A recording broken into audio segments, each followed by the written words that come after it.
Bismillahirrahmanirrahim. Alhamdulillahirabbil alamin. Wassalatu wassalamu ala asyrafil anbiya'i wal mursalin, Sayyidina Muhammad wa ala alihi wa sahbihi ajma'in. Alhamdulillah, bersyukur kehadrat Ilahi kerana dengan limpah kurnianya dapat kita bersama-sama di dalam live Bicara Perguam bersama saya Zulsyahmi Husaini bin Kamrul Zaman dalam tajuk malam ini sangat menarik, iaitu Bedah Enactment Hibah Kelantan 2022 bersama dengan tetamu jemputan kita Tuan Ahmad Tarmizi bin Abdullah.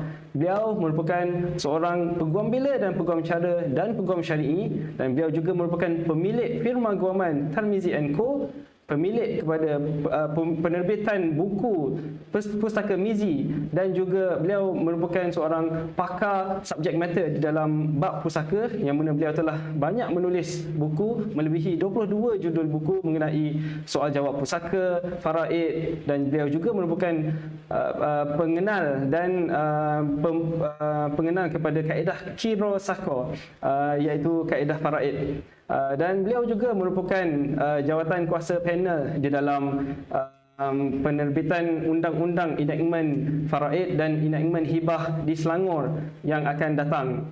Dan alhamdulillah kita ucapkan terima kasih kepada Tuan Tarmizi kerana datang pada hari ini.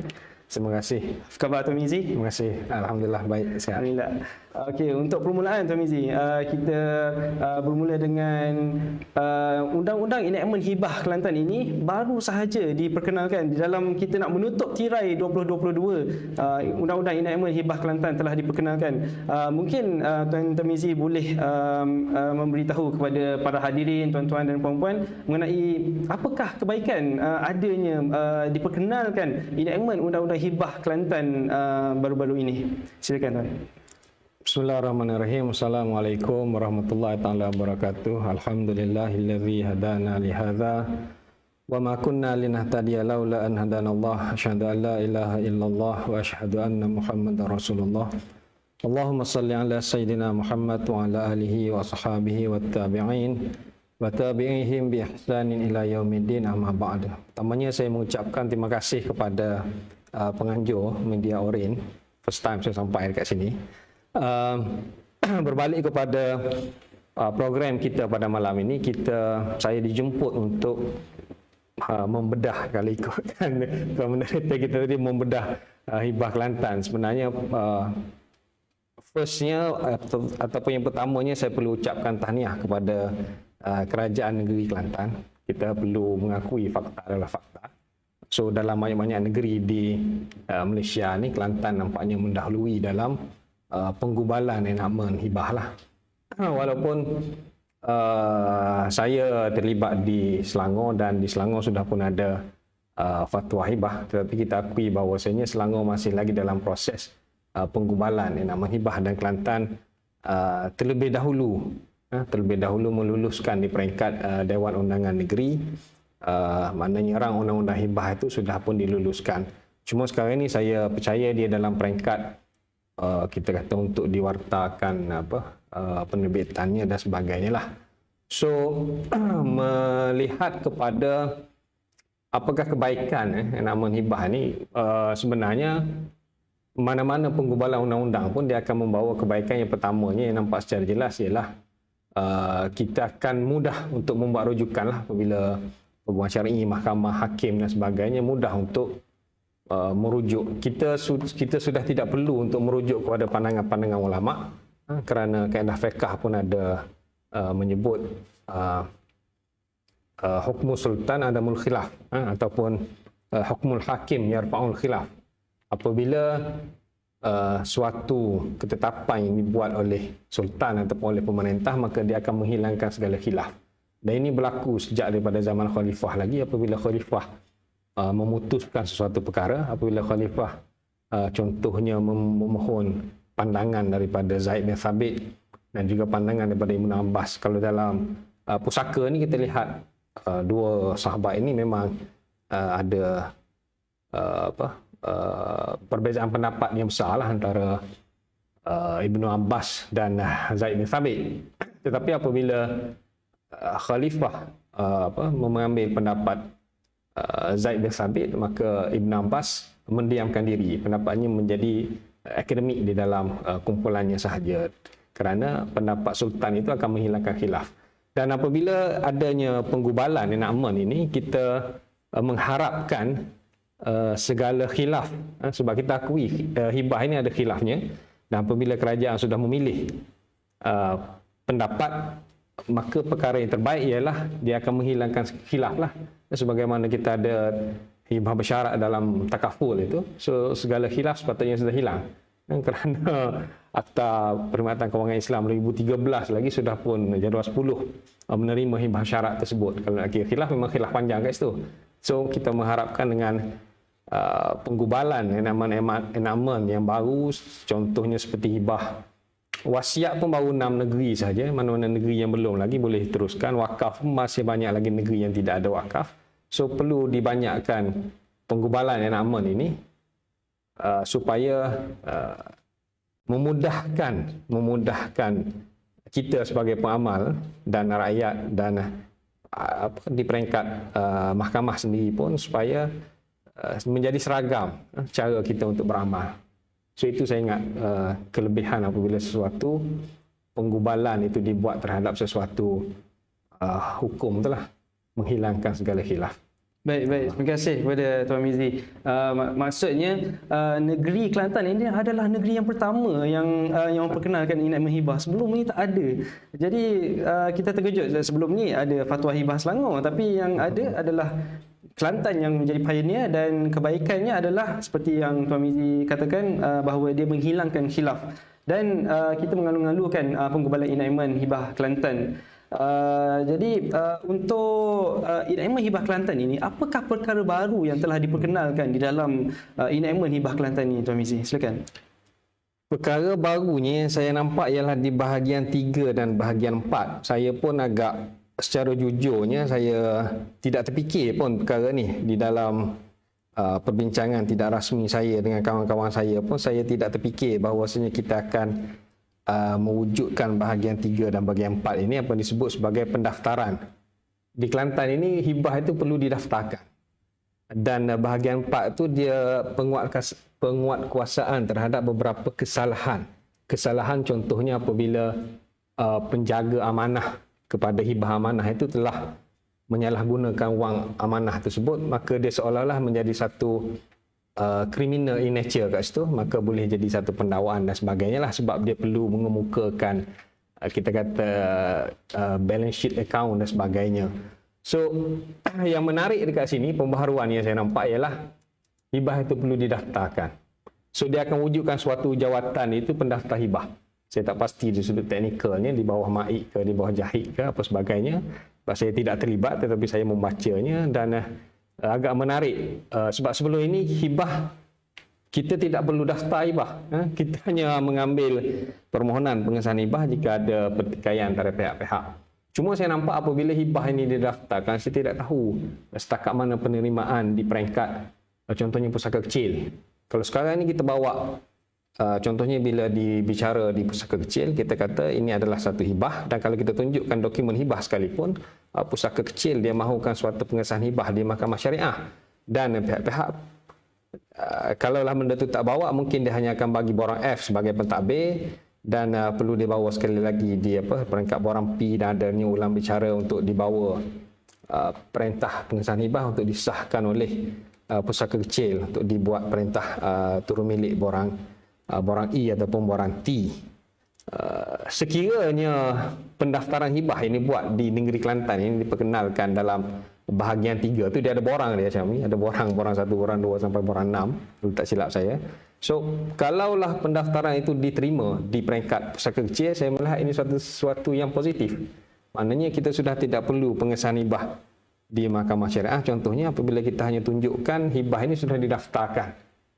Tapi saya tak tahu apa sanggup mereka itu ataupun tidak, tetapi apakah tujuan pendaftaran itu, adakah memudahkan ataupun lagi menyulitkan, kerana maknanya syarikat-syarikat amanah, peguam-peguam perlu mengambil suatu tindakan pula mendaftarkan perkara tersebut, dan bagaimanakah kosnya dan sebagainya, itu saya tak pasti. Tapi kalaulah dia memudahkan peringkat di bicara pusaka kecil, saya ingat saya melihat perkara itu sebagai suatu perkara yang positif lah. Sebab kita pun saya tak bincang secara detail kebaikan dan keburukan. Tapi itu perkara baru lah, perkara baru yang diperkenalkan dalam enakmen hibah negeri Kelantan yang saya sendiri pun tidak terfikir benda tu benda tu akan jadi suatu yang kita nak diperkenalkan lah. Terima kasih kepada Tuan Mizi. Maksudnya, kita ada dua benda baru dan pendaftaran hibah yang memang kita tak pernah terfikir dalam perbincangan di antara para peguam, dan juga sekarang ni penguatkuasaan untuk sekiranya ada penerima hibah ataupun yang dilantik untuk menjaga amanah itu telah menyalahgunakan kuasa. Jadi dia perlu dikenakan tindakan jenayah, kausa kriminal barangkali. Jadi ini adalah suatu perkara baru yang kita sangat alu-alukan di dalam enactment hibah Kelantan. Namun kalau ada pendaftaran hibah pastinya ada kos ya. Yang tu kita kena lihat dalam kaedah dia pula lah kot. Ya. Jadi untuk soalan yang seterusnya Tuan Mizi, bagaimana pula dengan tafsiran mengenai maradul maut di dalam enactment hibah Kelantan ini? Bagaimana sekiranya seorang penghibah dia menghibahkan hartanya ketika maradul maut, bagaimana keadaannya? Adakah terbatal ataupun bagaimana? Silakan Tuan Mizi. Tafsiran maradul maut ada dinyatakan secara jelas di dalam section 2 di bahagian tafsiran. Saya melihat secara umumnya ataupun secara sepintas lalu, tafsiran maradul maut ini adalah sama saja dengan tafsiran maut di dalam enakmen wasiat, sebab Kelantan juga dia ada enakmen wasiat. Enakmen wasiat negeri Kelantan 1999. Saya tidaklah membaca harfin biharfin enakmen tersebut, cuma saya tengok dekat situ dia ada 3 elemen yang membawa kepada maradul maut. Yang pertamanya, penyakit itu pada lazimnya menyebabkan kematian. Lazimnya penyakit itu membawa kematian. Penyakit itu menyebabkan kebimbangan kematian dalam minda pesakit. Dalam minda pesakit pada lazimnya matilah aku lepas ni. Dulu kita rasa COVID ni matilah. Sekarang COVID relax. So satu lagi ialah terdapat tanda luaran bahawa itu adalah suatu penyakit yang serius. So saya ingat ini adalah sama saja dengan dalam tafsiran maradul maut di dalam enakmen wasiat negeri Kelantan. Cuma apa yang menarik, di negeri Selangor kita sudah pun membuat pindaan pada tahun 2016 apabila Selangor menambah baik tafsiran maradul maut. Ada satu lagi elemen yang keempat, elemen D itu Selangor contohnya dia sebut penyakit itu dideritai secara berterusan dalam tempoh tidak lebih daripada 1 tahun. Maknanya di negeri Selangor, di dalam enakmen wasiat negeri Selangor dan enakmen wakaf negeri Selangor pindaan pada tahun 2016, penggubal telah memasukkan satu lagi elemen bahawasanya maradul maut itu, penyakit itu hendaklah dideritai tidak lebih daripada 1 tahun. Maknanya di negeri Kelantan dia tidak ada tempoh 1 tahun. Di negeri Selangor ada tempoh 1 tahun. Kalau kita merujuk kepada kitab, terdapat ulama yang bincang perkara ini, yang mana ulama mengatakan kalaulah penyakit itu penyakit yang berpanjangan, maka dia tidak dikira sebagai maradul maut. Tapi ulama dia tak sebut 1 tahun. Dia kata penyakit yang berpanjangan bukan maradul maut. Dia penyakit itu maknanya dia datang dan tidak berpanjangan. Dan dia membawa kebimbangan dan secara serius dan secara zahirnya dia boleh membawa kematian. Cuma penyakit yang berpanjangan itu tidak dimasukkan dalam enakmen hibah negeri Kelantan sebagaimana dalam enakmen wasiat dan enakmen wakaf pun saya rasa dia masih lagi mengekalkan 3 elemen lah, bukannya 4. So saya tak tahu mana pro dan mana con sekali ikutkan beberapa ulasan daripada para akademik, contohnya Prof. Mandia, Dr. Masyitah, dia amat mengalu-alukan pindaan, iaitu memasukkan juga elemen 1 tahun tu. Cuma saya tak pasti kes Mahkamah Syariah 1 tahun tu dikira daripada bila, diagnose ke, pengesahan daripada mana, 1 tahun Masihi ke, banyak tu. So itu saya tak jumpa lah kes. Cuma ada ulasan daripada ahli akademik yang menyokong pindaan yang dibuat di Selangor itulah. Kesan daripada maradul maut itu pun saya sebenarnya ada beza pendapat, ada beza pendapat. Satu pendapat mengatakan apabila hibah dibuat dalam keadaan maradul maut, maka hibah itu tidak sah. Satu lagi pendapat mengatakan jika hibah itu dibuat semasa maradul maut, maka hukum wasiat terpakai. Hukum wasiat terpakai bukanlah menjadikan hibah itu tidak sah, tetapi menjadikan ia dikira sekadar 1/3. Tetapi nampaknya di Kelantan dia mengambil pendapat yang mengatakan hibah itu tidak sah, dimasukkan di dalam Seksyen 14.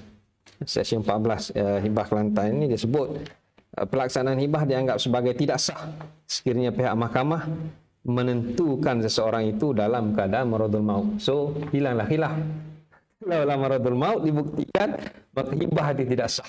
Dia tidak mengambil hukum wasiat. Tak apa, itu saya kata tadi, bila khilaf, pilih aja mana satu dan kita ambil yang itulah. So, hibah pada masa maradul maut dianggap sebagai tidak sah. Cuma dari sudut pembuktian tadi, maradul maut yang bagaimana, walaupun kita ada 3 elemen contohnya tadi, sebab di dalam kes-kes yang dibawa di mahkamah syariah, adakah kebimbangan terhadap sakit tu secara luaran, contohnya kanser. Kanser kita boleh anggap sebagai secara zahirnya dia adalah satu sakit yang maradul maut lah, boleh membawa kepada kematian. Tapi kadang-kadang kanser boleh makan 45 tahun. So, adakah dia maradul maut ataupun dia satu sakit yang berpanjangan. Jadi ada juga, takkanlah sepanjang 45 tahun langsung tidak boleh dibuat hibah walaupun ia ada stage dia dan sebagainya. Jadi sebab itulah dari segi pembuktian saya lihat hakim dia mahukan pembuktian sampai ke peringkat sewaktu dokumen tu, walaupun hibah ke wasiat ke, plaintiff ataupun pihak yang mendakwa berlakunya benda tu maradul maut, dia kena buktikan bahawasanya berlakunya ataupun dia kata menjejaskan kewarasan akal. Menjejaskan kewarasan akal. So saya rasa menjejaskan kewarasan akal ni peringkat yang agak tinggi. Kan? Peringkat yang agak tinggi. Selalunya menjejaskan kewarasan akal ni maknanya pesakit tu sudah, mungkin dia sudah tidak kenal pelawak dia, ataupun dia sudah tidak tahu jam pukul berapa, 6 pagi dengan 6 malam, 6 petang pun sama aja bagi dia. Sebab menjejaskan kewarasan akal ni bukannya berlaku pada semua peringkat maradul maut tu, tapi yang dikatakan maradul maut yang menjejaskan instrumen itu, kalau saya lihat kepada beberapa penghakiman yang terkini, perlu dibuktikan akal, kewarasan akal ataupun kecelaruan minda itu berlaku kerana kesakitan. Sebab orang yang sakit ini dia sampai satu peringkat dia sudah mengabaikan dunia. Sebab tu kita tengok dia sudah makan tak lalu. Itu maradul maut lah tu. Kalau lah dia sakit tapi dia makan pun 3 pinggang, itu belum maradul maut, sebab dia masih lagi nak tahu banjir kat mana apa semua, itu masih lagi belum maradul maut, sebab dia masih lagi concern terhadap urusan dunia. Orang maradul maut ni dia sudah meninggalkan kehidupan dunia dia, sebab dia hanya menahan sakit dia dan hidup dia hanyalah untuk mendapat keselesaan daripada sakit dia tu. Sebab itulah minda dia akan celaru. Jadi bagi saya, kalau nak membuktikan maradul maut, dia tidak semudah yang kita nampak elemen-elemen tadi. Kita kena bawa doktor pakar bagi saya. Kita kena bawa doktor pakar. Doktor pakar itu boleh mengesahkan kecelaruan ataupun kewarasan seorang pesakit itu, barulah boleh dikatakan bahawasanya seseorang itu sudah pun berada dalam keadaan maradul maut, dan instrumen yang dibuat ataupun lafaz cerai yang dilafazkan ada efek. Maknanya kalau lafaz cerai mungkin tak cerai kalau dia niat untuk tidak memberi pusaka kepada isteri dia. Sebab orang maradul maut ni dia ada hukum-hukum yang berbeza. Cuma dari segi hibahnya dia dikira sebagai tidak sah lah mengikut Seksyen 14 enakmen hibah negeri Kelantan. Ya, terima kasih Tuan Mizi. Cuma kalau saya boleh tanya mengenai doktor pakar tersebut, adakah doktor pakar itu adalah satu-satu doktor yang merawat si pesakit yang membuat hibah itu ketika dia hampir meninggal dunia dalam keadaan maradul maut? Adakah dia sahaja yang boleh memberi testify? Tuan Mizi. Itulah doktor pakar itu. Mungkin doktor lain juga yang boleh memahami laporan yang dibuat oleh doktor tersebut, ataupun maknanya dia boleh justify berdasarkan dokumen-dokumen diberi kepada dia. Saya ingat itu pun boleh ataupun memadai lah. Yang pentingnya apabila cross di mahkamah itu, ternyata dia adalah dapat dinyatakan secara jelas tentang minda pesakit itu. Bagaimana nak membuktikan minda pesakit itu, mungkin doktor tu dia boleh melihat kepada laporan yang dibuat oleh doktor lain contohnya.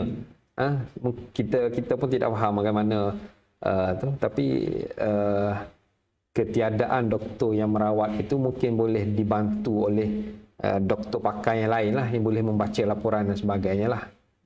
Cuma ia hendaklah disahkan oleh pakar lah bagi saya. Kalau tidak, kita akan memberi tafsiran yang berbeza terhadap minda pesakit tu lah. Baik. Terima kasih Tuan Mizi. Maksudnya baru kita faham bahawa maradul maut ni dia ada banyak elemen, ada sampai 3, ada sampai 4 elemen, dan kita perlu buktikan kewarasan mindanya. Jadi seterusnya, kalau kita boleh beralih kepada soalan yang seterusnya, bagaimanakah enakmen hibah Kelantan ini dia memandang hibah rukbah? Adakah enakmen hibah Kelantan ada menyatakan ataupun mengiktiraf hibah rukbah, dan apa itu hibah rukbah?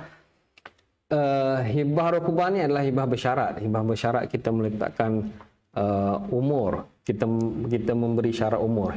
Hibah bersyarat ini panjang huraiannya, tetapi yang claimernya ialah hibah rukbah. Secara ringkasnya, hibah rukbah ni kita letak syarat macam ni.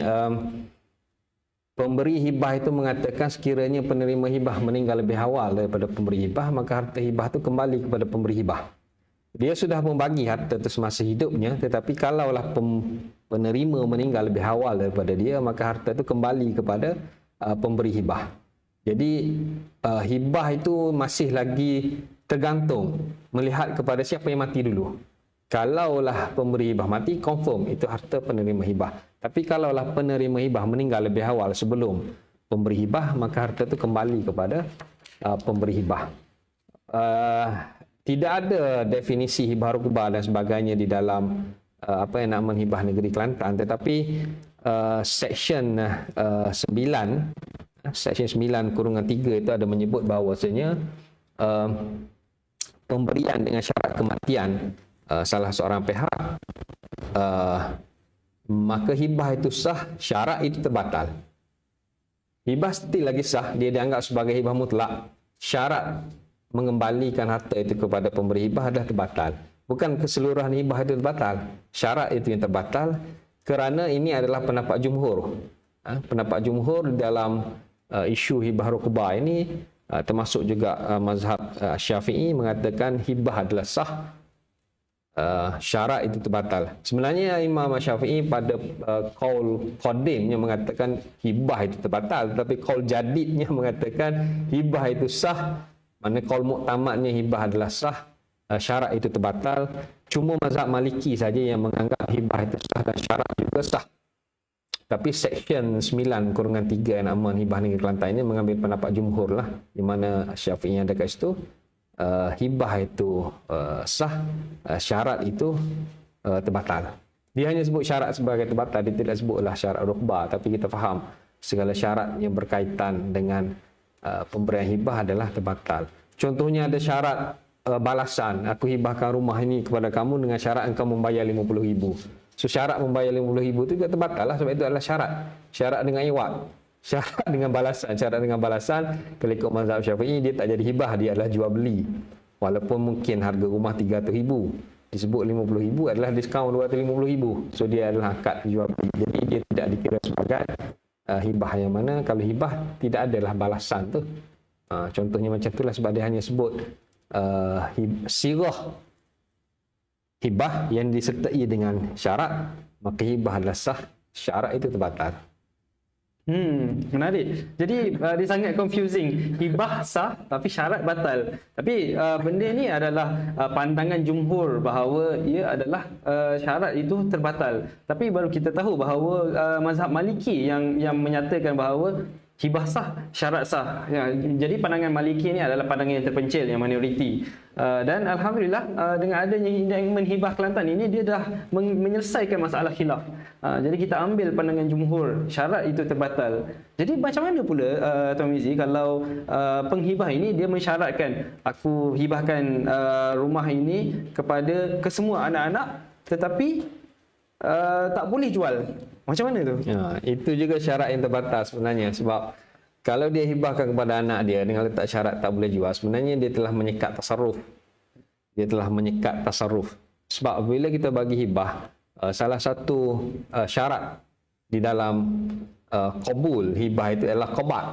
Dan qabat itu maknanya kena ada takhliyah, dikosongkan, maknanya diserahkan betul-betul kepada penerima hibah, dan penerima hibah hendaklah bebas untuk berinteraksi dengan harta hibah. So kebebasan itu ialah dia boleh jual, dia boleh gadai dan sebagainya. Kan kalau kita letakkan syarat tidak boleh jual, maka sebenarnya hibah itu tidak sah lah, sebab belum sempurna syarat hibah tersebut. Cuma Syahmi sebut perkara tersebut ada di beberapa negara di Timur Tengah mengambil pendapat minoriti. Mereka ni lebih advance, mereka gubal tentang hibah ni, dan mereka mengambil pendapat minoriti yang mereka mengatakan sekiranya diberi hibah dengan syarat tidak boleh jual tetapi diletakkan tempoh. Contohnya, aku bagi rumah ini kepada kamu tetapi kamu tidak boleh jual sehingga kamu berumur 25 tahun. Maka ada ulama, minoriti ulama mengatakan ini sah. Sebab ada tempoh tu, jangan tak boleh jual sama hidup. Hidup memang ulama kata tak boleh lah. Sebab anak dia mungkin terlalu muda, so dia letakkan situ tak boleh jual sehingga kamu berumur 25 tahun, dan ada sebahagian ulama mengatakan ia sah. Sebab melihat kepada maslahah. Dan itu ada saya tak ingat di negara mana di Timur Tengah, digubal penggubalan itu dia agak detail dan disebut sekiranya diletakkan syarat itu bertempuh, maknanya halangan tasarruf tadi bukan halangan yang mutlak tapi halangan yang bertempuh. Tidak boleh jual sehingga kamu berumur 5 tahun, maka itu dianggap sebagai syarat yang sah. Sebab di Timur Tengah dia mungkin adapt mazhab Maliki, dan dia ada pendapat-pendapat dia yang lebih advance, berfikir kepada masalah pada tempat tersebut. Tapi itu terlalu minoriti lah, saya tak pasti, saya tak ingat. Tapi ada sebab kita baru nak gubal, so kita mungkin tak sampai lagi peringkat itu, dan pengubalan ini boleh dipindah dari semasa ke semasa mengikut sesuai masyarakat lah. Tapi memang ada pendapat ulama yang mengatakan sekiranya menyekat tasarruf itu secara bertempuh, maka dia dibolehkan atas dasar maslahah. Kerana pemberi hibah lebih tahu anak dia. Umur 18 tahun kau dah jual, kau dah tu tak erti lagi nak bisnes, refinance ke apa, jadi merugikan, jadi diletak. Tapi kalau tidak ada langsung menyekat secara total, itu tak boleh lah. Sebab tasarruf itu adalah sesuatu yang perlu ada pada penerima hibah lah. Kalau disekat secara bertempuh, ada yang membenarkan, dan ada negara yang membenarkan pun di dalam penggubalan di tempat mereka lah. Masya Allah, sangat menarik. Jadi mengikut perubahan tempat dan situasi dan keadaan, taghayyuril ahkam bi taghayyuril zaman wal amkinah. Jadi hukum tu berubah mengikut tempat dan masa. Jadi kalau di Malaysia mungkin perkara yang lebih mendesak ialah banyak situasi di mana anak-anak menghalau pula mak ayah yang telah menghibahkan rumah kepada anaknya yang tergamak buat macam tu. Jadi tapi benda ni terjadi ya Tuan Mizi. Itulah kalau kita rasa kurang selamat, kita ada cara lain pula, hibah amanah dan sebagainya pula. Tak boleh jadi hibah mutlak. So itu adalah beberapa kita kata strategi pendarafan hibah tu lah. Tapi secara mutlaknya apabila kata kalau bagi mutlak maka dapat mutlak lah. Tapi ada yang percaya, tak ada isu pun. Kalau nak buat secara amanah boleh dibuat secara hibah amanah lah. Kalau kita masih lagi tidak yakin penerima itu cukup matang untuk menguruskan harta tu, kita boleh buat lagi secara pengamanahan tadi. Okey. Jadi kalau hibah amanah itu macam mana pula pandangan enactment hibah Kelantan mengenai hibah amanah?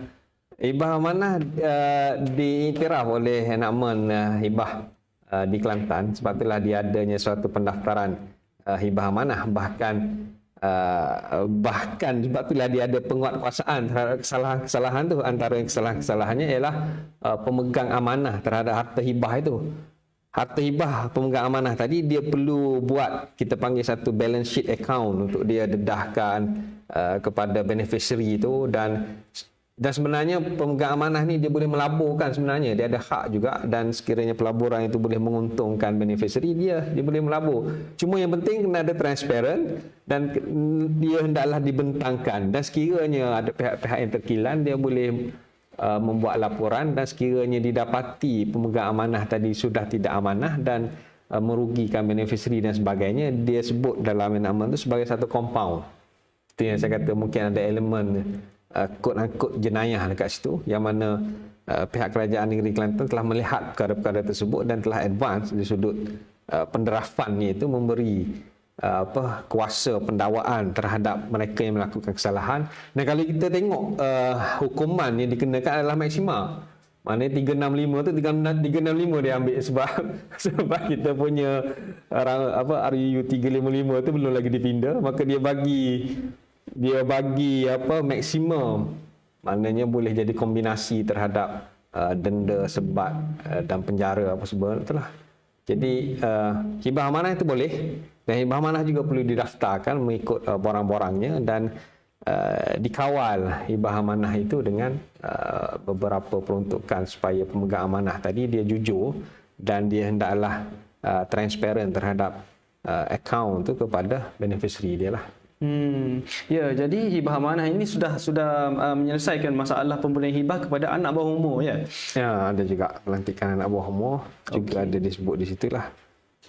Baik, jadi bagaimana pula dengan hibah hartanah bercagar? Ada beza ke dengan hibah rukbah, dan adakah hibah hartanah bercagar ini diiktiraf oleh enactment hibah Kelantan?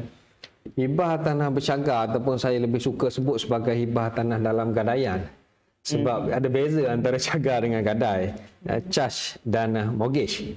Sebab negara kita mengamalkan charge sebenarnya, dan charge ini dia bukan cagar. Charge ini gadai, cagar itu adalah mortgage. Tapi kita selalu tertukarlah, mungkin kita sebut cagar tapi maksud kita mortgage.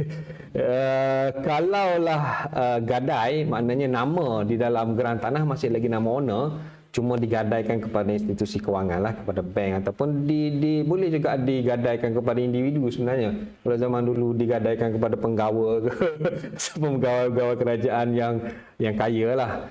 Tetapi kalau mortgage, cagar sebenarnya kita sudah pindah milik harta tu kepada yang memberi pinjaman. Dan ini tidak berlaku di Malaysia lah, ia berlaku di England dan sebagainya lah.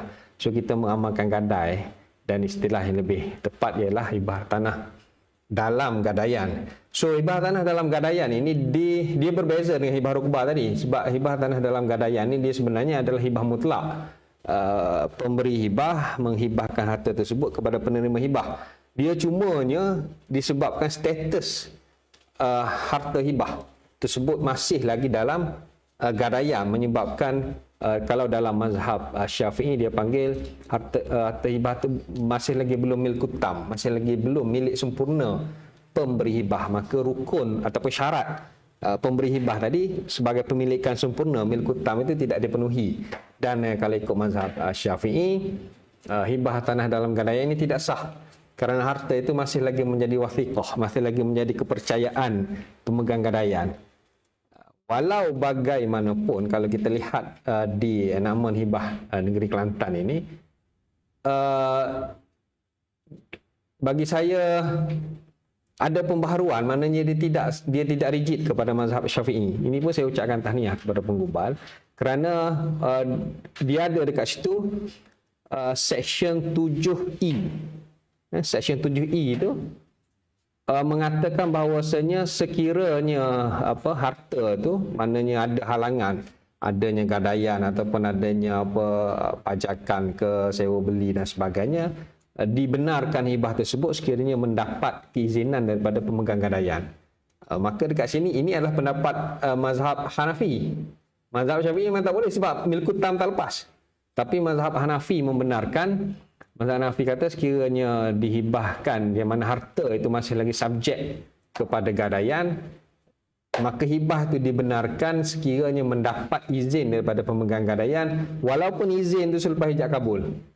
Dia panggil, kalau dalam mazhab Hanafi dia ada satu lagi dia panggil hibah al-fuduli dan sebagainya lah.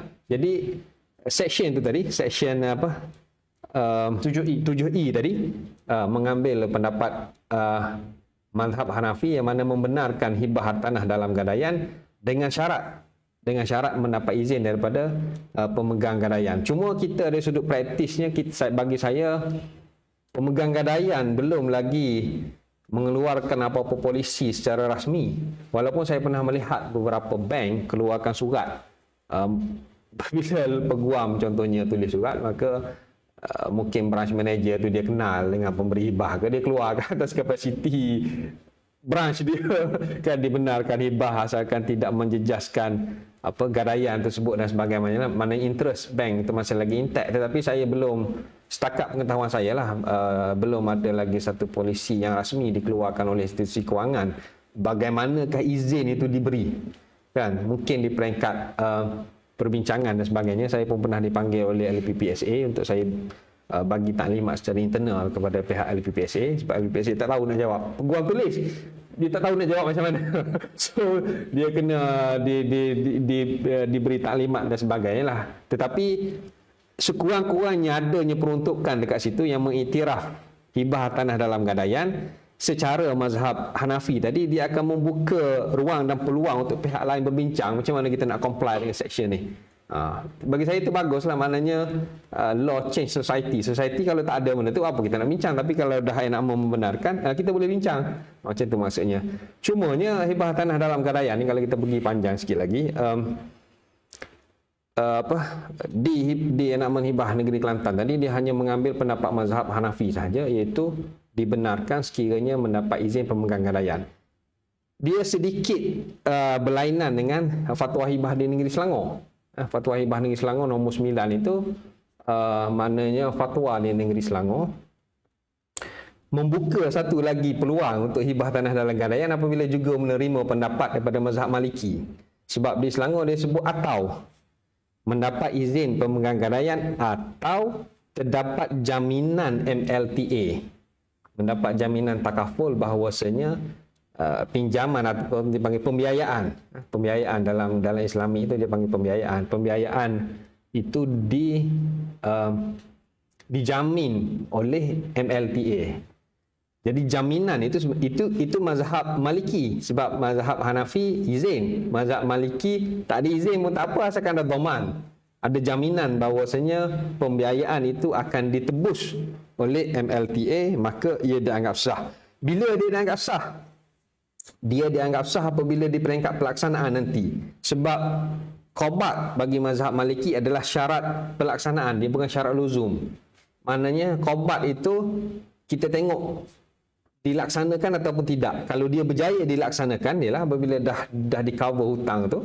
So pada masa tersebut bebas daripada hutang lah, dan bolehlah berjalan hibah tersebut, maka dia dikira sebagai sah kerana akhirnya pelaksanaan itu berlaku. Sebab qobat bagi mazhab Maliki adalah peringkat pelaksanaan, bukannya syarat luzum.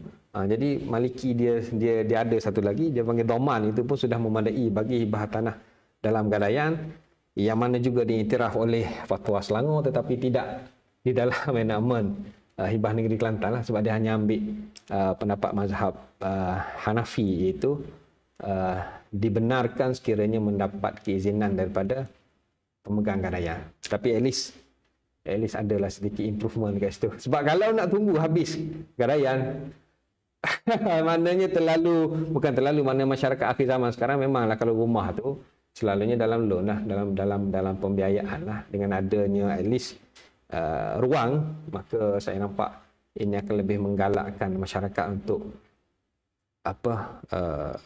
melakukan kebaikan. Hibah ni satu kebaikan sebenarnya, sebab dia ada satu perancangan. Itu perancangan. Mana dia rancang dia nak bagi ke siapa. Dan kita tak boleh sekat perancangan ini sebenarnya. Sebab kita dapati banyak yang terbeku ini kerana gagal untuk membuat perancangan, dan kegagalan itu berlaku kerana hartanah dalam gadaian contohnya. So saya melihat secara positif lah. Wah, terima kasih kepada Tuan Mizi. Maksudnya kita dapat fahami di sini bahawa penggubalan enakmen hibah Kelantan ini sangat membantu kepada mencairkan harta umat Islam yang terbeku berbilion-bilion. Jadi sebab hibah ini juga merupakan salah satu aspek dalam perancangan pusaka.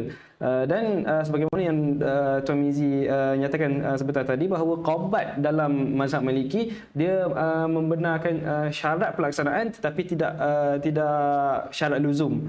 Jadi akhirnya kalau terlaksana hibah itu, maka sahlah dia. Tapi ia tak diiktiraf di dalam enactment Kelantan, tapi ia hanya diiktiraf di dalam fatwa Selangor sahaja. Bagaimana pula pendapat qaubat? Jadi kalau di situ sudah diterangkanlah, maksudnya pendapat qaubat di dalam enactment Kelantan sekaligus di situ ya. Qaubat tu mesti ada penerimaan hibah, cuma dinyatakan secara umum lah. Maknanya kalaulah dibawa ke mahkamah, pihak yang mengatakan... Sebelum itu Tuan Mizi boleh terangkan kepada tuan-puan hadirin mengenai maksud qaubat. Qaubat itu adalah maksudnya penerimaan harta hibah. Maknanya apabila dilafazkan ijab dan kabul dalam sirah hibah itu diberi dan diterima, maka hibah itu masih lagi belum sah sekiranya tidak berlaku pemindahan harta hibah tu. Sebab itulah kalau duit cash di dalam simpanan, kalaulah duit itu tidak ditransfer kepada akaun penerima hibah, maka dia kira belum berlaku qaubat, sebab duit itu masih lagi dalam pemberi hibah punya akaun. Cuma hibah tabung haji dan hibah ASNB tu dia adalah beberapa perkara lain dipanggil hibah amanah tu, yang saya rasa panjang kalau nak bahas tu. Jadi bahkan di dalam enactment ini tentang qaubat dibincangkan, contohnya mati. Dah bincang pasal qaubat, contohnya saya hibahkan kereta ini kepada anak saya, tapi kereta tu ada dengan ayah dia lagi, dan minggu depan lah, sebab ayah nak hantar bengkel dan sebagainya. So anak dia pun, okeylah tak apalah, saya terima hibah daripada ayah, minggu depan ayah akan hantar kat saya. Tapi sebelum sampai itu, rupanya ayah itu meninggal dunia. So kereta yang dihibahkan tadi belum qaubat, belum diterima oleh penerima hibah tadi. Dan ini ada dibincangkan dalam enactment ini juga, apakah status kiranya ijab kabul sudah pun berlaku tetapi qaubat belum berlaku, penerimaan harta hibah belum lagi berlaku, yang mana kalau mengikut mazhab Asy-Syafi'i, hibah itu tidak terbatas secara automatik, tetapi dia dikembalikan kepada waris, diberi option kepada waris, sama ada waris nak menyempurnakan hibah yang dibuat tadi ataupun waris nak membatalkan. Kalau waris batalkan, maka dia menjadi harta pusaka. Tapi kalau ikut mazhab Hanafi, dia kira terbatal automatik. Terbatal automatik. Kalau ikut mazhab Maliki, sah automatik lah. sebab dia kira ijab tu sudah memadai. Jadi dalam enactment ni dia mengambil pendapat mazhab Syafi'i, yang mana diberi pilihan kepada waris sama ada nak meneruskan dengan hibah ataupun nak membatalkan hibah tersebut, dia menjadi harta pusaka. Dan qaubat ni pula di dalam enactment ini dia hanya sebut secara umum saja. Maknanya perlu ada penerimaan dan penguasaan harta hibah oleh penerima hibah. Dia tidak sebut secara khusus. Jadi apabila timbul isu di mahkamah, saya rasa dia memberi peluang ijtihad kepada hakim syar'i untuk melihat bukti-bukti qarinah. Sebab qaubat ni kadang-kadang perlu dibuktikan secara qarinah, mana circumstantial evidence. Kalau dia bagi tanah, maknanya tanah itu digunakan dan sebagainya. Jadi ini memberi ruang ijtihad kepada hakim syar'i untuk melihat qaubat itu. Sebab qaubat itu tidak semestinya pindah milik, tukar geran dalam geran tanah. Kalau tukar nama dalam geran tanah, boleh dikatakan qaubat yang sempurna lah kot. Tapi kalaulah tak berlaku pun tukar nama dalam geran tanah, sekiranya ada qarinah tentang penguasaan harta hibah tadi, maka dia memadai. Dan dalam enactment ini dia menyebut secara umum sahaja keperluan qaubat tadi, tapi tidak dinyatakan secara spesifik. Bagi saya dia memberi ruang ijtihad kepada hakim syar'i lah untuk menentukan berlakunya qaubat tadi melalui pembuktian di mahkamah lah. Ya, terima kasih kepada Tuan Mizi. Jadi dapat dinyatakan di situ di dalam enactment hibah Kelantan bahawa walaupun dia tak nyatakan secara spesifik mengenai maksud qaubat itu, penguasaan itu bagaimana, tetapi bila tak dinyatakan secara spesifik dalam enactment, itu memberi ruang kepada peguam dan hakim untuk berijtihad dan berhujah di dalam mahkamah pada masa akan datang. Cuma Tuan Mizi boleh Tuan Mizi terangkan mengenai hibah amanah itu, adakah pemegang amanah yang diberi amanah itu dia boleh juga menjadi penerima hibah pada masa yang sama? Sebenarnya kalau dalam enakmen ni tidaklah dinyatakan secara khusus tentang tak boleh tu. So dia selalunya pemegang amanah ni dia bukan dia adalah pemberi hibah. Pemberi hibah itu dilantik kembali oleh penerima hibah untuk menjadi pemegang amanah utama. Penerima hibah dia tak jadi pemegang amanah lah sebab dia adalah beneficiary. Selalunya apa yang berlaku di dalam hibah amanah tabung haji ataupun hibah amanah ASN ASB, apabila sejumlah wang itu dihibahkan kepada penerima hibah pula melantik pemberi hibah itu sebagai pemegang amanah utama. Dia panggil pemegang amanah utama sebab selepas itu dia melantik pula syarikat sebagai pemegang amanah gantian. Sama ada tabung haji ataupun PMB itu sebagai pemegang amanah gantian, yang mana pemegang amanah utama dengan pemegang amanah gantian tadi dia menandatangani surat ikatan amanah dan juga surat kuasa wakil. Pemegang amanah utama meninggal, maka dia tidak jadi pusaka dan kuasa sudah pun ada kepada pemegang amanah gantian untuk melaksanakan apa yang diamanahkan dalam surat ikatan amanah. Dia buat dokumen secara sivil. Di dalam enakmen hibah Kelantan tidak ada klausa yang spesifik melarang. Jadi bagi saya bolehlah sebab dia silent. jadi pengamanahan melalui hibah amanah tabung haji dan hibah amanah ASN-ASB bagi saya diiktiraf oleh enakmen hibah negeri Kelantan. Cumanya enakmen hibah negeri Kelantan macam tadilah, dia bagi peruntukan dekat situ, sekiranya ada pihak yang tidak berpuas hati dia boleh membuat laporan, dan sekiranya didapati penggunaan wang hibah tadi bukan untuk benefit beneficiary, maka pemegang amanah tadi boleh didakwa. Mentang-mentanglah dalam akaun dia kata aja hibah lah sekali tinggal 1,000. Kalau SNB saya rasa 1,000 minimum kena maintain dalam akaun hibah amanah SNB. Kalau tabung haji 1,300. Kau bagi hibah, suami bagi hibah dekat isteri, lepas tu isteri lantik suami sebagai pemegang amanah, kemudian dia bergaduh, kemudian duit semua dikeluarkan oleh suami, bukan untuk isteri pun. Jadi yang maintain untuk isteri mungkin 1,000 atau 1,300 saja. Mungkin isteri boleh membuat laporan suami dia telah menggunakan harta hibah secara tidak jujur. Sebab adanya unsur-unsur helah dekat situ sebenarnya.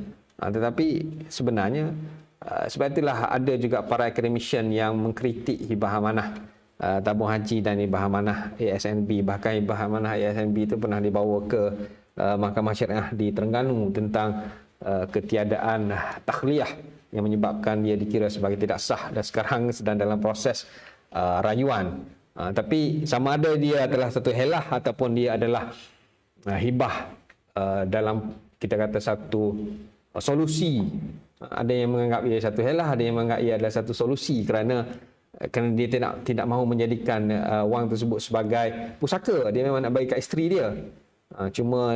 Cuma dia nak pegang lagi di dalam akaun dia sebagai pemegang amanah. Itu isu niat dia tu saya tidak boleh nak komen lah.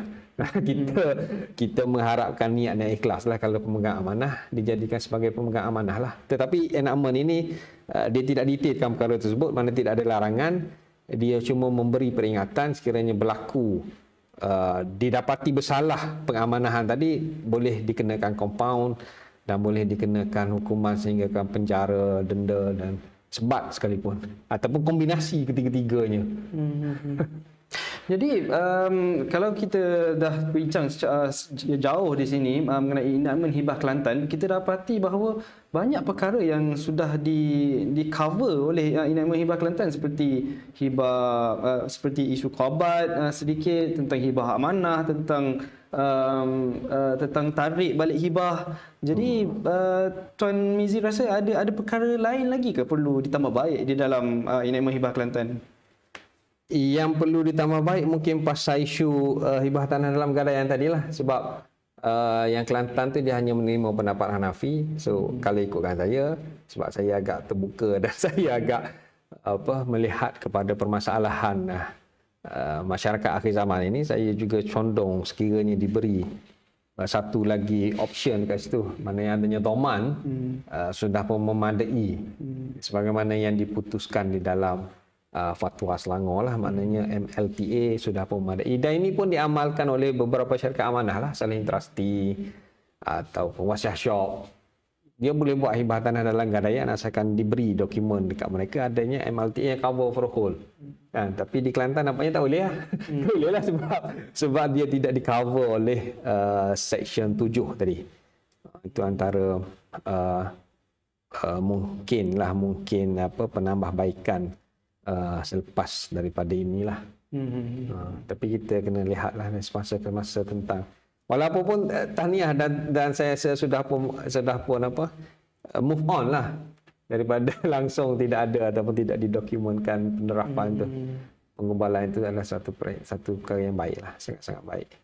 Walau bagaimanapun saya kira pihak penggubal patut melihat kepada maslahah masyarakat secara umum dengan lebih terperinci, kerana masalah yang berlaku ialah pada masa kini tidak ada sebagaimana yang Tuan Mizi katakan, tidak ada satu polisi yang khusus daripada pihak institusi kewangan di dalam memberikan keizinan kepada di dalam masalah hibah.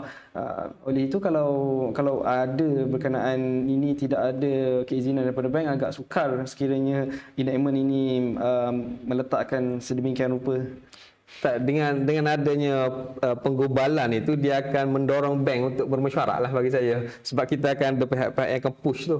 Tengok kerajaan di Kelantan sudah membenarkan, kenapa bank masih berdiam diri contohnya. Sebab tu saya kata tadi, law change society tak nak buat bank buat ada aja. Tapi kalau dah ada peruntukan undang-undang yang membenarkan perkara tersebut, dia akan push lah pihak institusi kewangan, dan mungkin dia sebelum dia buat tu mungkin dia akan panggil ataupun dia pergi kursus dan sebagainya. Bagi saya dia akan mendorong ke arah itulah. Sekarang ni memanglah belum ada, saya tak nampak lah adanya institusi kewangan secara rasmi, tapi dengan adanya pengubalan itu dilihat secara lebih baik, dia akan move forward ke situlah. Kalau tak ada langsung, dia kata buat apa kita nak bincang, tak lulus pun mazhab Syafi'i, tak benar kan pun dia kata, dan Kelantan pun tak benar, tak payah kita bincang lah. Sekarang ni kita kena bincang lah sebab ada peruntukan membenarkan. Dan sebenarnya peruntukan membenarkan pemegang gadaian ini kita boleh baca zaman kita panggil apa, Majalatul Ahkam dulu, dia memang ada pemperuntukan kat situ. Maknanya kalau dihibahkan barang itu di dalam gadaian, sekiranya mendapat izin pemilik barang itu, maka ia dibenarkan. Maka zaman tu pun sebenarnya di Johor tu sudah pun mengambil pendapat mazhab Hanafi, decodified Majalatul Ahkam tu.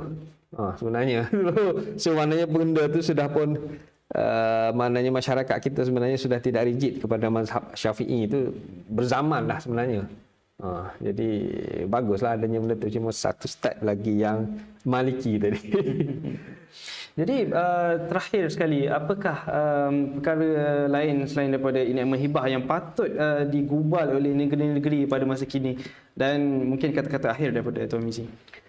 Kalau ikutkan saya, satu lagi perkara yang perlu digubal ialah enactment faraid lah, ataupun namakanlah apa saja, enactment pembahagian harta pusaka orang Islam dan sebagainya. Sebab faraid juga itu banyak khilaf. Faraid juga banyak khilaf. Contohnya kita kata, adakah kita masih lagi mahu menjadikan Baitul Mal sebagai ansabah? Ini kalau sensitif, saya minta maaf lah kepada pihak Baitul Mal, sebab banyak negara di luar sana sudah menggunakan kiraan secara rod. Rod ini adalah dalam mazhab Hanafi, yang mana apabila ada baki itu dikembalikan kepada waris. Baitul Mal tidak mewarisi kecuali tak boleh nak rod. Dan amalan rod ini juga berlaku di negara-negara di Timur Tengah yang mengamalkan mazhab Syafi'i. Bukan kita kata Baitul Mal itu tidak telus ataupun Baitul Mal itu gagal menjalankan tugas, tetapi kadang-kadang dikembalikan kepada waris itu lebih memberi maslahah. So benda ni perlu dibincangkan, dan kena ada enactment faraid contohnya, ataupun isu pembunuhan tidak sengaja, berlakunya aksiden. Kalau ikut mazhab Syafi'i yang strict, memang anak yang membawa kenderaan tiba-tiba berlakunya kemalangan, menyebabkan ayah dia meninggal dunia, maka anak tu dikecualikan daripada menerima harta pusaka bapa kerana adanya at-tuhmah dekat situ. Kerana walaupun pembunuhan, bukan pembunuhan tetapi al-qatlu bisabab, kematian dengan sebab kemalangan, tetapi dalam mazhab Syafi'i yang strict, maka anak tadi tidak layak untuk mewarisi harta ayah sebab dia adalah penyebab kepada kematian bapa. Tetapi ini hanya dalam mazhab Syafi'i yang strict. Tapi kita tidak ada enamun faraid menyebabkan hakim di mahkamah syariah apabila kita ceritakan ini adalah berlaku kemalangan yang mana anaknya sendiri yang memandu dan ataupun dia jujurlah. Dan hakim kalau dia strict dengan mazhab Syafi'i maka terlepas. Jadi bagi saya kena ada juga satu enakmen faraid supaya pembahagian harta pusaka itu lebih mudah dan kita sudah tidak perlu bincang khilaf itu dengan banyak. Kita just follow. Itu pendapat saya lah, dan ini sudah pun ada move ataupun gerakan yang dibuat di Selangor lah, adanya pelantikan jawatan kuasa untuk enakmen faraid. Sebagai kesimpulannya saya melihat pertamanya saya sekali lagi tahniah kepada Kerajaan Negeri Kelantan. Saya orang Kelantan. Walaupun Kelantan digembar-gemburkan dengan airnya yang kotor dan sebagainya, tapi dalam bab ini Kelantan maju. Saya di media ori tadi. Tapi kita perlu puji, apa perlu puji kita perlu puji, maka dia terkehadapan dari sudut penggubalan ini, dan saya mengharapkan ini memberi motivasi kepada negeri-negeri lain juga untuk terus bergerak bukan sekadar retorik tetapi betul-betul berbincang ke arah memperbanyakkan lagi penggubalan undang-undang ini untuk kebaikan umat Islam lah, terutamanya dari sudut pewarisan dan pusaka ini, kerana kita perlu bergerak supaya harta beku ini lebih banyak dan lebih mudah untuk dicairkan lah. Baik, terima kasih kepada Tuan Mizi atas penerangan panjang lebar dan huraian beliau di mana enakmen hibah Kelantan ini sangat dinamik, telah ada bukan sahaja mengiktiraf mazhab Syafi'i, turut mengambil pendapat-pendapat daripada mazhab yang lain dengan mengambil kira untuk maslahat kemaslahatan masyarakat dan umat Islam. Dan oleh itu kita sudah sampai ke penghujung, dan kita ucapkan terima kasih kepada Tuan Tamizi Abdullah kerana bersama-sama dengan kita dan sudi meluangkan masa beliau untuk kita, dan terima kasih kepada tuan-tuan dan puan-puan kerana bersama dengan live kami pada malam ini, dan terus setia bersama dengan kami dalam Bicara Peguam pada masa-masa akan datang. Dan Bicara Peguam ini telah dianjurkan oleh Media Oren dan juga Pemuda Amanah Selangor. Terima kasih. Assalamualaikum warahmatullahi wabarakatuh. Assalamualaikum.